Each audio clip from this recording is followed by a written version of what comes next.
Welcome to Gearhead Country. I'm your host Ian Rome, and we are here at the 2016 Boothill Country Jamboree with none other than George Canyon. How you doing, George? I'm a little out of breath, but that's just because we had a lot of fun with these people for over 90 minutes, I guess. Whoops. Yeah, fantastic show tonight. Thank you. Again, this is your... Sit or stand? What's your preference? I'll stand. Sorry. Like... You're getting it live right backstage. This is what happens, yeah? Would you like your toilet seat in the upper position or the lower position, George? Yeah, I know. We're going to go sign some autographs. Sit or stand? Standing is what I normally do, yeah. Back to Gearhead Country stuff. Great show tonight. Thank Fantastic. you. Return to Boothill for you. Yeah, it's been a few years. I think three or 4 years for us, and the crowd was amazing. I remember last time the crowd was great, but not like this. This was really just a fantastic crowd and real strong country crowd, which always is nice to play for. Yeah. Great stuff.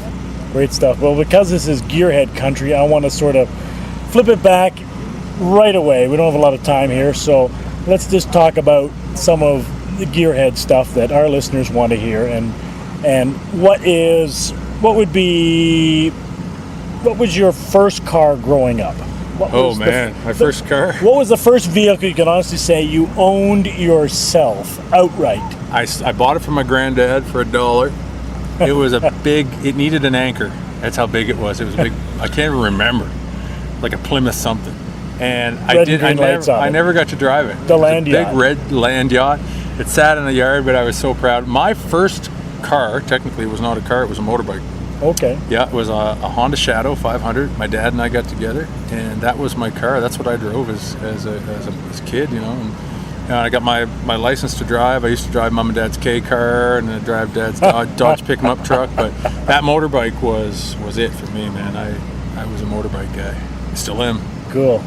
Now, what are you driving today? I drive Chevy only. Okay. Chevy truck. I'm a Chevy man, and I drive anything but the Chevy's what we have.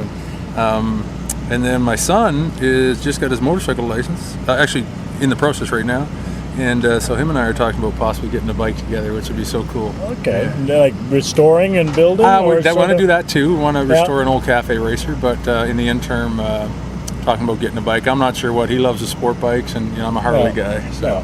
We'll see. But something you can do together. Yeah, exactly. Yeah. It's always more important to do that stuff. Indeed. That's wonderful. Now, growing up, again, not dating yourself, what was your favorite car or truck or vehicle on television? Dukes of Hazzard. Probably that. Was that a Charger? Yes, the General Lee. Yeah, that had to be my favorite as a kid, man. That was it. And anything military. So MASH played it. MASH was big with me. You know, the old Army Jeeps. Dad had this old Army Jeep we'd go hunting and fishing in, and because you're a huge supporter of the military and veterans, and huge. Always have been. Like Julian Austin, we were talking to earlier. Julian, same thing. Exactly. Yeah, it's a very special part in my heart for our military, and been with them overseas quite a few times. Yep. Just so any of those military vehicles, I love it. Although I'll tell you this much, in Kandahar, in the back of a Humvee was 140 degrees Fahrenheit. I was in full fatigues, flak jack, helmet, the whole 9 yards, and that might not have been a fun ride. But boy, our soldiers don't even mind it. They just go, and I'm sitting back there going, take it in stride. I'm dying of the heat. Wow. Yeah, our men and women are unbelievable. Wow. What was your favorite? You've shot a lot of videos, a lot of hit songs. What was your favorite video to shoot? Favorite was "I Want You to Live" because it was all about the military. Yeah. And hands down favorite. Yeah, hands down. Always will be. Excellent. Yeah. All right. Well, let's get our coveralls on and our tool belts back on, and let's go back to some more Gearhead Country.